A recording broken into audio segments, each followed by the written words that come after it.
Hi hello అండి, అందరికీ నమస్కారం. ఈరోజు సేమియా తయారీ విధానం చూద్దాం. ముందుగా ఒక గిన్నెను తీసుకొని దాంట్లో పాలు పోసి స్టవ్ మీద పెట్టి పాలు వేడి చేసుకొని ఉంచుకోవాలి. మరో పొయ్యి మీద ఇంకో గిన్నె తీసుకొని అందులో కొంచెం నెయ్యి వేసుకొని దాంట్లో సేమియా వేసి మంచిగా వేగనివ్వాలి. ఆ తర్వాత అదే గిన్నెలో కొన్ని డ్రై ఫ్రూట్స్ వేసుకొని మంచిగా వేయించాలి. ఆ తర్వాత కాగిన పాలల్లో రుచికి సరిపడా చక్కెర వేసుకొని కలపాలి.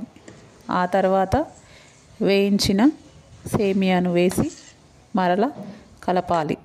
చివరిగా వేయించి పెట్టుకున్న డ్రై ఫ్రూట్స్ను వేయాలి. అంతే అండి, గుమగుమలాడే సేమియా రెడీ. ఓకే అండి, మీకు ఈ సేమియా నచ్చితే like and share and subscribe చేయండి.